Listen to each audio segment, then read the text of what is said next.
Hello everyone else who hasn't done the other brand new video. Today I'm feeling a little bit ill, but we're going to just try this anyway because it's a good day. So yesterday, by the time you see this, it was the 13th anniversary of Rose, the Doctor Who episode, Series 1, Episode 1. The reboot in 2005 with Christopher Eccleston as the Doctor and Billie Piper playing the companion Rose. It's the first time we'd seen Doctor Who on television as part of a proper series since the TV movie back in 1996, or 1995, whatever year it was. And yeah, there's a lot of backstory behind this. There was a lot of driving force. If this worked, then the show could continue forever. If it didn't, then the show could just collapse and fail once again, as it did in the 80s. So the main story is really based around the companion, which is a bit different usually. It's entirely based around the Doctor, more or less, in the classic series. So it did try to give a bit of a new twist to it. It added a brand new format for the first time ever, because in the classic series you had a story which would last about 6 to 12 episodes or something, and all those would all combine together to make the one big story.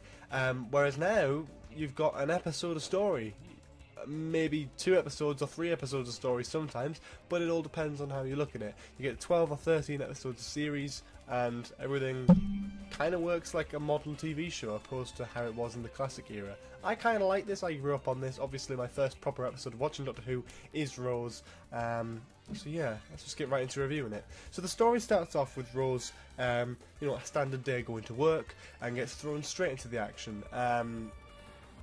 She comes across Autons. Autons are a villain in Doctor Who, which are like living plastic. Autons haven't been seen since Terror of the Autons, which was a hell of a long time ago now.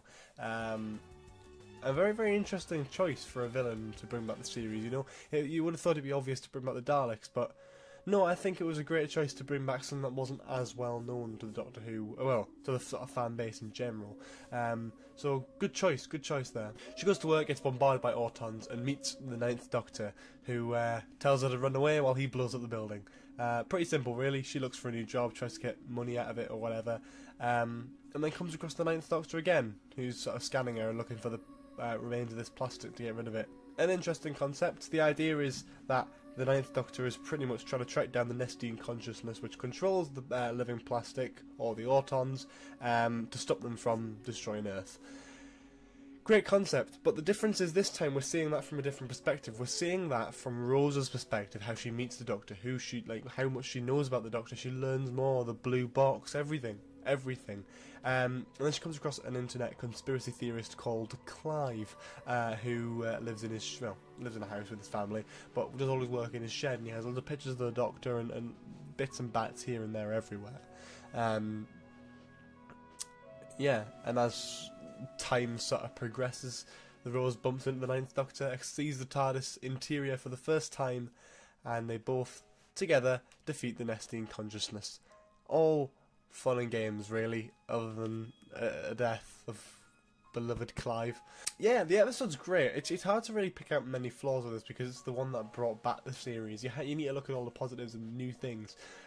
It's the first new intro sequences. You got the first the new soundtrack, everything, and I think it all works pretty well, to be honest. I think I really genuinely enjoy this episode even still. It does look a bit dated now, but looking at it back from 2005, it looks excellent. Christopher Eccleston, as always, does a brilliant job as playing the 9th Doctor. You've got that post-war stress, which isn't really delved into until the next episode, End of the World, but it's there in this episode, which I really quite like. It's sort of setting something up that isn't even going to be explained in the pilot.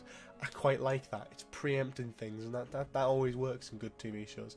And the character of Rose as well is excellently portrayed by Billie Piper. She does a brilliant job in her role. There's not really much to do with her at the moment. She's just a standard, like, 19 to 20-year-old who is just trying to find some work and comes across this man who happens to just blow it up for her. Yeah, it's really interesting and great, and it works. I really like the way it works in this. It's hard to really talk about too much to do with this episode because it's just your bog standard episode, really. I just like it. The only reason I decided to do this was to sort of go on about the fact that it is 13 years since Rose was aired yesterday, on the 26th of March 2005, which is amazing to think that Doctor Who, New Who, is that old. Because 13 years is a long time for a new TV show. Never mind one that's come back from an already existing era. So happy birthday to New Who. You don't look a day over 12. So yeah, if you want to see me review the rest of Series 1, or maybe another episode in the future, I might just jump back and forward with different New Who episodes. Whenever I get around to finishing a classic series story, I will review that. But if you want me to review any New Who stuff, just leave a comment and tell me. I like doing these sorts of things. But yeah, that's pretty much that. I rate Rose a 9 out of 10. Does an excellent job at bringing back the series. Both characters, well, the main characters are played really well. The story's great, the music's great. It just feels brilliant, and it's just overall great. So I'm going to give Rose a 9 out of 10. Thank you all so much for watching. If you enjoyed this video, make sure you leave a like, comment below for any more suggestions in the future. Subscribe if you haven't already. Please check out the Patreon, the store, the Twitter, Facebook, Instagram, whatever's in the description. They're all down there. And thank you so much for watching. Have a lovely day. See you all next time. Bye bye.